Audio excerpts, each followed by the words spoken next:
देव कसला धावून येतोय, आजवरचा इतिहास आहे। संकट समयी देव कधीच धावून आला नाही। मूर्ख आणि लाचार लोक त्याची आस लावून आहेत। मी 2500 वर्षापासूनचा इतिहास वाचत आहे। कोणत्याच संकटात देव भक्ताच्याच काय कोणाच्याच मदतीला धावून आलेला नाही। राम अंतर्यामी होता म्हणतात, मग त्याला आपल्या पत्नीला राक्षस पळून नेणार आहे हे कसे कळले नाही। प्रत्यक्षात कृष्ण महाभारताचे का युद्ध रोखू शकला नाही। एकलव्याचा अनितीने कापलेला अंगठा का वाचवू शकला नाही। भारतात 2000 वर्षापूर्वी 16 राज्ये होती। ती आपापसात भांडत होती, झगडत होती। त्यांना कधी एक करू शकला नाही। देवात चांगलं करण्याची ताकद आजवर तरी दिसली नाही। भारतात हजारो आक्रमण झाली, करोडो हिंदूची हत्या झाली। देव काहीच करू शकला नाही। अहो, देवाची मंदिरे तोडली, जमीन दोस्त केली, तुळजापूरची देवी फोडली, सोरटी सोमनाथ फोडला, मथुरेचे मंदिर तोडले, काशी विश्वरायचे तुकडे केले, पण एकदाही देव का रोखू शकला नाही। या देशावर शक, कुशाण, हुन, ग्रीक, मुघल, सुलतान व इंग्रजांनी जोरदार आक्रमण केली, परंतु एकाही देवाने प्रतिकार केले नाही। वरील सर्वांनी या देशावर राज्य केली, संपत्ती लुटली, बायका पळवल्या, भ्रष्ट केल्या, नासावल्या, ठार केल्या, हजारो लाखो भारतीयांची कत्तल केली, पण देव कधीच मदतीला नाही आला। उलट याच लोकांना चांगले वातावरण निर्माण झाले आणि देश पारतंत्र्यात गेला। देवाचा आधार बेभरवशाचा ठरला तरीही लोक देवदेव करतात। देवाने सतत धोकाच दिला आहे।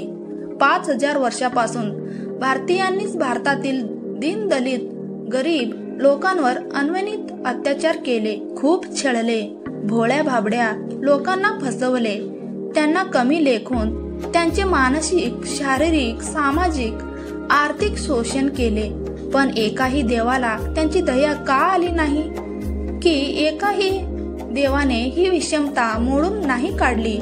उलट देवांची मंदिरे उभारली, कोट्यावधी पैसा मंदिरांना जमा केले। आज ही लूट चालू आहे।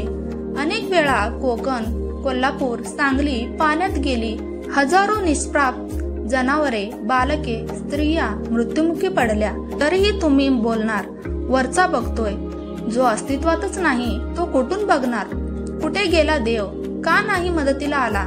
या देवाने नाही रोखला पूर, ती दरडी पडण्यापासून तो विठोबा कमरेवर हात ठेवून तसंच उभा राहिला। अल्लाह, देव, गॉड काय टूरवर गेले आहेत का। या पुरात मुस्लिम, हिंदू, बौद्ध सगळे अडचणीत आले, संकटात सापडले, पण एकाचाही धर्माचा देव धावला नाही। कुठं आहे स्वामी समर्थ, भिवू नकोस तुझ्या पाठीशी आहे म्हणणारे, मदत करतानाही नाही दिसले। कुठं आहे साईबाबा, कुठं आहेत गजानन महाराज। का संस्थानं आपल्या तिजोऱ्याला पीडित लोकांसाठी खाली करत नाहीत। पहा, देव हत्या रोखत नाही, देव बलात्कार रोखू शकत नाही, देव अनाचार रोखू शकत नाही, देव दुष्काळ रोखत नाही, देव भ्रष्टाचार रोखत नाही, देव चोरांचा साथी आहे। देव मंदिरात बसून पुजाऱ्याचे आयते पोट भरत आहे का। तिरुपती बालाजी, पंढरपूर अशा अनेक मंदिरांनी मदत पाठवली नाही।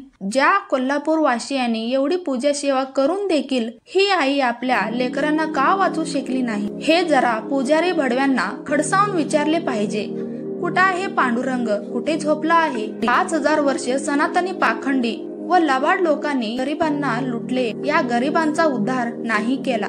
या गरीब दलित जनतेला दिलासा माणसानेच दिला, पण देवाने नाही। भगवान महावीर, गौतम बुद्ध, महात्मा बसवेश्वर, नामदेव, ज्ञानेश्वर, तुकाराम महाराज, छत्रपती शिवराय, शंभूराजे, महात्मा फुले, शाहू महाराज व डॉक्टर बाबासाहेब आंबेडकर या महापुरुषांनी आपल्या आहुत्या बहुजन उद्धारासाठी दिल्या।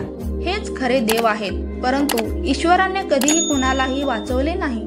हा इतिहास आहे। भारतीय युवकांनो, तरुण तरुणींनो, वास्तव जाणा व त्यात जगा।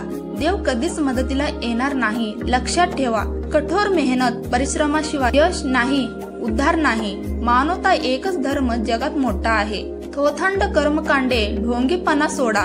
जग विज्ञानवादी व वास्तवाकडे झेप घेत आहे, असेच ऐतिहासिक सत्य जाणून घ्यायचे असेल तर हिस्टॉरिकल मिरर या चॅनेलला सबस्क्राईब करून बेल आयकॉन दाबायला विसरू नका.